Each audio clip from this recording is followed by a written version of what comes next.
Okay, so let's check it out here. So we're going to do an F double prime sign chart, but like I said, we'll use a little bit of multiplicity to help this be a little bit easier. So what zeros did you get for F double prime? -2, 1, and 4. Why would we care about the zeros? Because that's where it could change sign. Yeah, that's where it might change sign. So let's check it out. So -2, 1, and 4 are right there. And if you're going to use multiplicity, we really only have to do one test value. What would be a wise test value in your mind? 0. Zero is always smart. So let's see here. If I plug in a 0, I'll just kind of work this up here in the wording. So if I plug in a 0, this is going to be 0 minus 1 cubed, which is negative, 0 plus 2, which will be positive, and then 0 minus 4 to the fourth, which is positive, right? Because the negative to the even power is going to be positive. So that's pretty important. So you can see here that those three factors multiplied together will give you a negative, and that goes with this interval here because 0 is right there in that interval. Does that make sense? Now here's how you could use multiplicity. I'll just do it this way because we all know that you can kind of muscle your way through it by plugging in numbers within the intervals. But the way I would use multiplicity is I would turn to this factor first, where the 0 is at -2, and that is an odd multiplicity, right? Because it's x plus 2 to the first power. So odd multiplicity means that at that -2, the graph of f double prime will cross through. It won't bounce. It'll actually change signs there. So I would say based on that, I can write plus. You guys get the same thing? Okay. And then at 1, again, we've got an odd multiplicity, which is right there. And so with an odd multiplicity, you will go through and actually change signs. And so that negative will change over to being a positive on that interval. But then the trick here, of course, looks all good. And then you get to that x minus 4 to the fourth. If maybe you're misusing multiplicity or just assuming that it'll always change signs, you might put a negative on that right interval, but you got a positive, didn't you? And so the way you could do that with multiplicity is to say that that multiplicity is even. And if you've got an even multiplicity, you'll just get a bounce, and you will not get a sign change in whatever function it is you're dealing with. And so we get a plus plus, so there is no sign change there. That make sense? Okay. So then as far as concave up or concave down, we could say that f is concave up, let's say. Let's see here, the intervals would have to be -infinity to -2. And did you guys do 1 to 4 and 4 to infinity? Or did you do 1 to infinity? 1 to infinity. You can do 1 to infinity. The other way is fine as well. The question is, hey, what's the concavity at that particular point? You really have to consider the points to the left and the right to think about concavity. And so if you just wanted to put 1 to infinity, that's fine. I've always given credit for 1 to 4 and 4 to infinity. AP typically does as well. So, and of course the reasoning there would be because f double prime is positive on those intervals. Okay. This is still very much of a remembering thing, isn't it? Are you remembering okay? I feel like you guys were trained repeatedly last year to be really good at this. And are you still feeling pretty good? Getting less rusty? This was a challenging chapter, I know for sure, with some of my folks in AB last year. They were all over the place. They're like, so if f prime does this, f does what? Or if f is this, then f double prime has to be what? And we spent a lot of time going over and over and over it.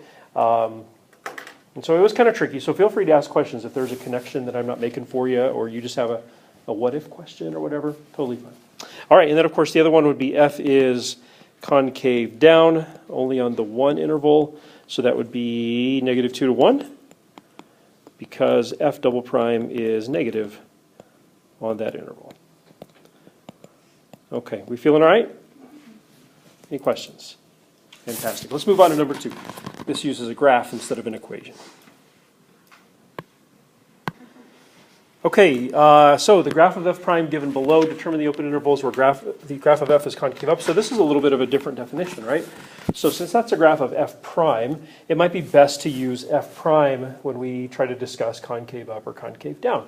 So let's see if we can finish this sentence. F is concave up when f prime is increasing. Yay, good job. So we can say that we look at the graph here, I guess, and we're looking for places where f prime is increasing. That looks like it's right about there, and then another one right over there. And even though there's places in there where f prime is negative, we're not really worried about that on this one. We're worried about where f prime is increasing. So those would be the two intervals where that would happen. So we could write it out like this. F is concave up on, and it did say open intervals like we were talking about. So -4 to -1, and 2 to 5. Concave up, there we go, bless you. Not therefore, what am I doing? Because f prime is increasing on those intervals. All right, again, you look confident. That's good. Sean, you doing okay? Fantastic. Okay, so the next thing in here is a little piece about points of inflection. Real basic definition.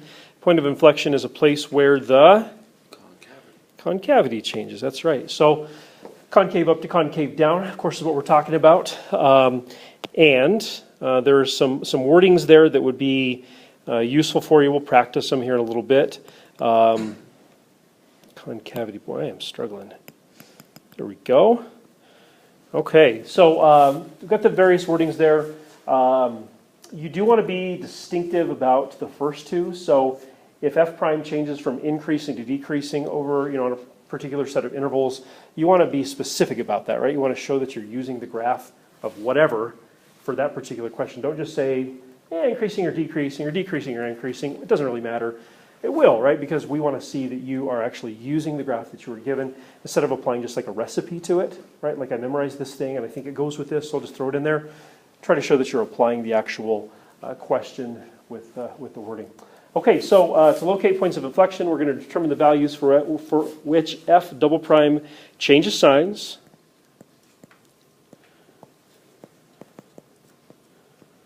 And if we're looking for where f double prime changes signs, what would be our first hint about where that could happen? Yeah, be careful with the word it, of course, but where f double prime equals 0, yeah. I think your pronoun reference is good, but the word it. So this is definitely a point where people will make a mistake, right? So they'll hear, I need to set f double prime equal to 0, and they're like, okay, I can do that. And then when it comes to justifying, they'll say, hey, we have an inflection point here because f double prime equals 0 at that point. And that's definitely not the case, because it's possible for f double prime to equal 0 and not change signs. Changing signs is the thing that's going to create an inflection point at f. So be careful with that. And then also where f prime changes from increasing to decreasing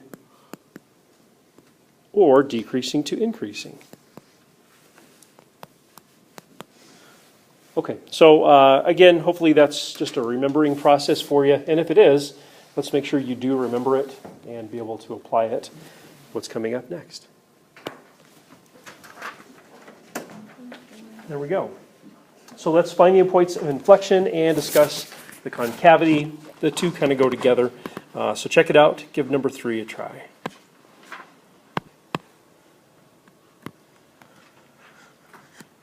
Okay, so finding points of inflection. Cameron, what did you do first?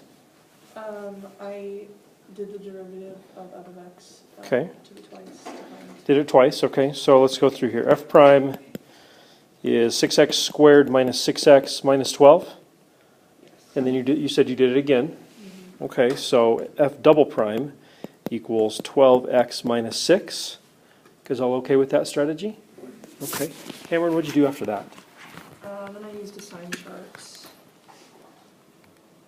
to find, I calculated the 0 first, and then I used a sign. Found the 0, yeah. So, of course, you guys maybe remember that anytime you're setting something equal to 0, that's usually a pretty important thing to write down. But you calculated the 0, so did you get 1/2? Well, yes. I made a mistake, but yeah. Okay. Hey, welcome to the club. I'm sure I got you beat on mistakes, just because I'm older. Okay, so x equals 1/2, we all agree? We good there? Okay. And so then Cameron, of course, mentioned that she was going to use a sign chart, so that could be a good strategy. So we put, it's going to be an F double prime sign chart. We put 1/2 on there.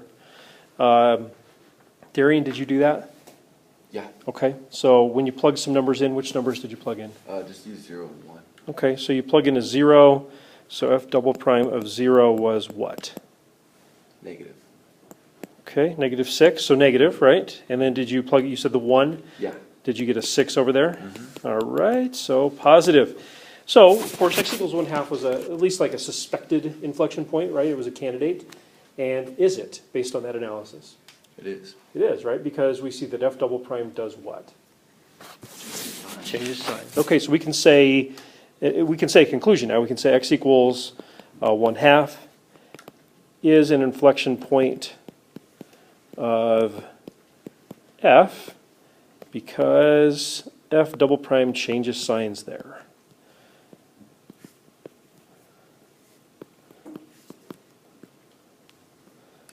There we go. Okay, and then what about concavity? Maya, what did you say about that? I said that it was concave down from -infinity to 1/2 and up from 1/2 to infinity.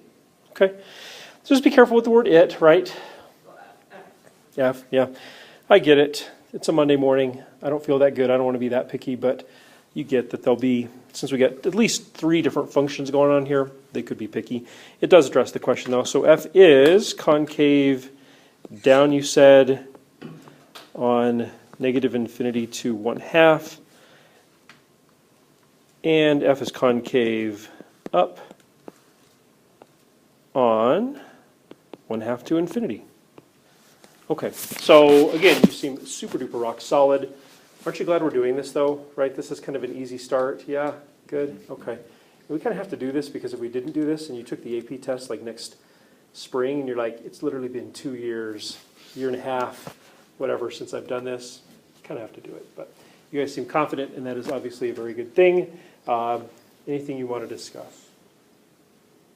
Okay, fantastic. So you can see that the final topic in this chapter is the second derivative test. And so if there's a second derivative test, that probably means that there's a first derivative test somewhere. What does the first derivative test help us with? First derivative test. What does that help us find? Okay, that's part of it, but that's not what it helps us find. Max and mins. Yeah, relative max and mins, right? Which is related to F being increasing or decreasing, of course, yeah. But it does help us find relative maxes and mins. So then what does the second derivative test help us find? Concavity. Nope. Helps you find the same thing. Well, you use concavity, but you find the same stuff, right? So you are definitely using a concept of concavity, but the goal is to find the same stuff. So why would we have a first derivative test that helps us find relative extrema, and why would we have a second derivative test that helps us find relative extrema? The same thing. Why would we need why would we want or need 2 different tests? Or maybe we just don't. You want to know the truth? So on the AP test, you don't have to know the second derivative test. You don't, it's not part of the curriculum, but I've always included it. Do you guys know why? So it's easier. Sometimes it's a lot easier, isn't it? In what cases is it way easier?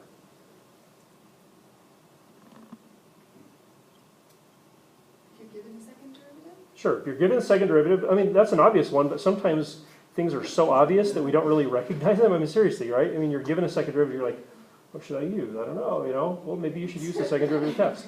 What would be some other cases? That being one, what would be some other cases? F prime is ugly. When f prime is ugly, what would we use? You just take the derivative again. And hope that the second derivative is less ugly. Yeah. Fair enough? Well, sometimes that's the case, right? It could be that the second derivative just is more manageable than the first derivative. Okay? In what cases would the second derivative almost always be like a simpler expression than the first derivative? I should really say in what case. It's really only one, I think. Polynomial, right? With a polynomial, doesn't the polynomial start off this big? You take a derivative and now it's this big. You take another derivative and now it's this big. So when you got a polynomial, going to a second derivative test very well could be way faster than a first derivative test. So consider, right? I mean, I don't think it's ever going to be required. If you do look at the AP, like their grading notes, sometimes they do use the second derivative test because just frankly, it's easier. And so why not use it? It's still true. It's good math. So use it if you can. So here we go. Example number 4 says find all relative extrema of f using the second derivative test. And again, if hopefully you watch the video or you just remember this, you should be able to handle an example like number 4 because it's a polynomial, right? This is one of those cases where it would be probably better to use the second derivative test. So give it a shot. See how much you remember, but it's always good to review. Relative extrema will always occur where? Critical numbers, right? Critical numbers are places where what happens? So this is a point of confusion. You're definitely right, but a point of confusion is, hey, I'm going to use the second derivative test, and so do I have to do something special with the second derivative? Well, not yet, right? To get our candidates, we still are just going to only be looking at critical numbers. So my first derivative would be f prime equals 3x squared minus 10x plus 7, and we want to set that equal to 0. Solving this equation will give us our candidates. You can't see it because I was looking at my calendar and froze it. There we go. So this, of course, brings up everyone's favorite from back in Algebra 1. Factoring, yeah. So let's try to factor this. Let's just hope that it factors nicely, and if it does, we've got to have a 3x there, and we've got to have an x there. 7 is pretty nice, right? 7 and 1, the only factors of 7. But then that b term is negative, and so why don't we go minus 1 minus 7? Yeah, okay. So then you set each of those equal to 0 and solve, you get x equals 7/3, and the other one would be x equals 1. So, do you have any questions there? Okay, so now we could use the first derivative test. That'd be also relatively easy to do here. We could do a little sign chart, look where f prime goes from negative to positive or vice versa, and draw a conclusion. But we're going to go a different route. We're going to find f double prime and use the second derivative test. So 6x minus 10 is the second derivative. Of course, what's faster about this is you only have to plug one number in, right? You plug the critical number in directly. You don't have to create those intervals and plug in all the test values. You just do one. So I would say something like this. F double prime of 1 is equal to negative 4, which is negative. That's the most important thing about that number for our purposes. Therefore, you can do this, and I think this might be a good way to chain the logic together. Since f double prime is negative, we could say f is what? If f double prime is negative, f has to be concave down. Yep, you don't have to include this if you don't want to, but you can. Therefore, f has a local what? Min or max? Concave down, right? Concave down means you'll have a high point. Yeah. So you got to think about it. Haven't we all been guilty of at least thinking the wrong thing there? And so you want to stop and be careful, be like, and that's why I put the f as concave down. You don't have to put that. You can just say f double prime is negative. Therefore, f has the local max at x equals 1.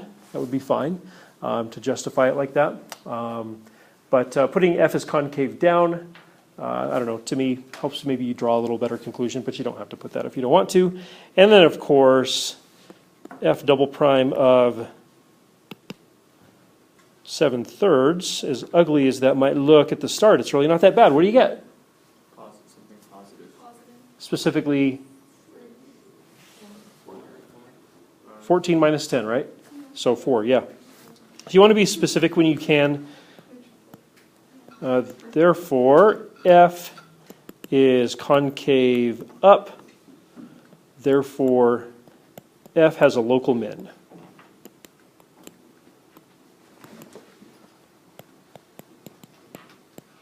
At x equals 7/3. Okay, you hanging in still? Have we kind of hit a few things, just a few snags where you got to think a little bit? If so, that's great.